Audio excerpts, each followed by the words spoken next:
Fire risks from global warming spread to wet U.S. Northwest. Issaquah, Washington. APU nestled, the region, famous for its rainfall, has long escaped major burns, even as global warming has driven an increase in the size and number of wildfires elsewhere in the American West. But according to experts, previously too wet to burn parts of the Pacific Northwest face an increasing risk of significant wildfires due to changes in its climate driven by the same phenomenon. Global warming is bringing higher temperatures, lower humidity, and longer stretches of drought. And the region is uniquely exposed to the threat, with property owners who are often less prepared for fire than those in drier places and more homes tucked along forests than any other western state. In Issaquah and towns like it across the region, that takes a shape familiar from recent destructive California wildfires, heavy vegetation that spills into backyards, often pressing against houses in neighborhoods built along mountains, with strong seasonal winds and few roads leading out. With historically short summers, the swath of densely forested coastal territory stretching from British Columbia into northwestern Oregon has long been cloaked in a protective veil of moisture, making even medium-sized fires relatively rare. So-called but global warming is changing the region's seasons.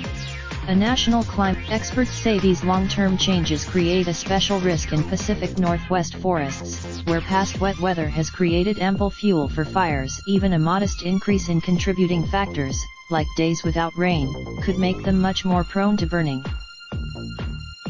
It's exactly when any one part of the region will reach that point is hard to predict, and researchers stress that unknowns exist in modeling fire in woods that have burned so infrequently.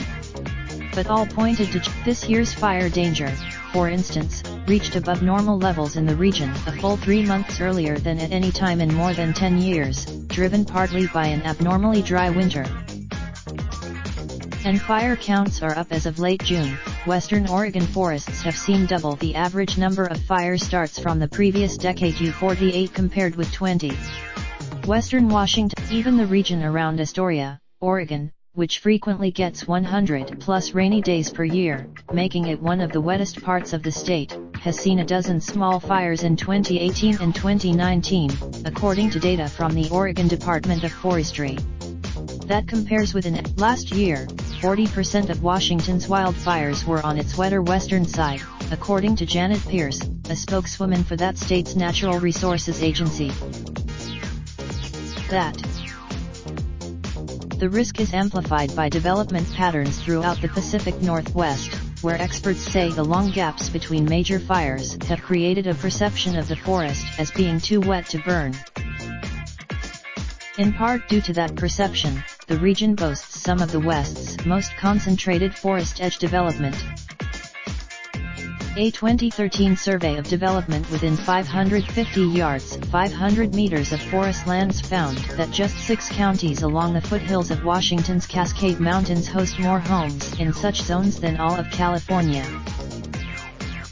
Together, western Washington and the northwest corner of Oregon contained roughly 1,400 square miles, 3,626 square kilometers of forest edge development, nearly as much as California, Colorado, and Montana combined, according to the report by Headwaters Economics, a nonprofit land management research group.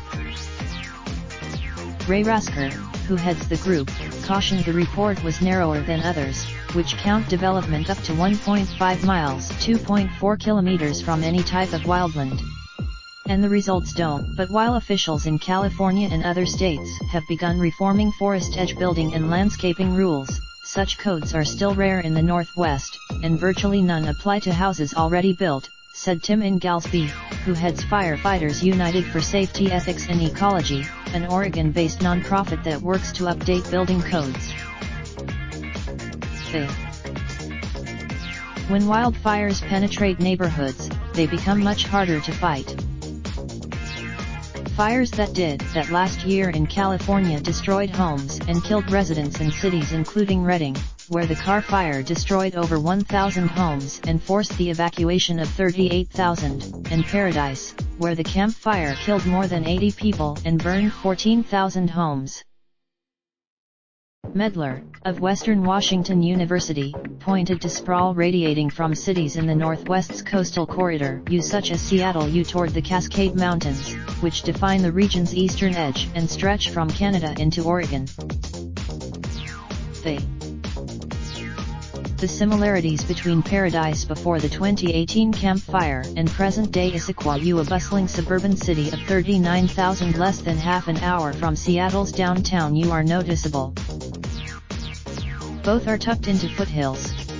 Both feature neighbor. The California fires were absolutely a wake-up call, said Rich Burke, deputy fire chief with the East Side Fire Department, which oversees fire protection in Issaquah and the surrounding area. Wildfire-oriented setbacks and less flammable materials still aren't written into building codes on the city's edges. But Burke said still, a neighborhood less than a mile from the city's center reveals what Medler describes as a classic Northwest scene: branches of towering conifers brushing against dozens of wood-sided homes.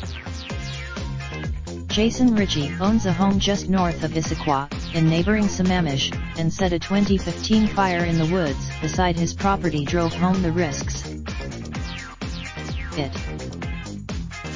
The neighborhood features many houses built steps from the wood's edge, but only 2 main routes out, a risk that wasn't at the front of Ritchie's mind when he bought his home.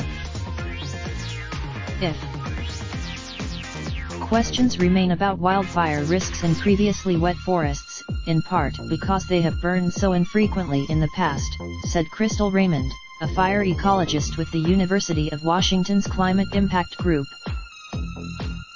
A lack of data makes it difficult to predict exactly how many additional days of summer or drought the region's forests will tolerate before the risks increase, said Raymond and others. But experts broadly agree global warming is changing the wet climate of the Pacific Northwest in ways that will make its forests more likely to burn. Follow reporter Tom James on Twitter at @TomJames206. Search for location/city. Raindrop, drop top smoking, no cooking the hot pot. Fucking on your bitch, yeah, that. Looking up, open the park pot.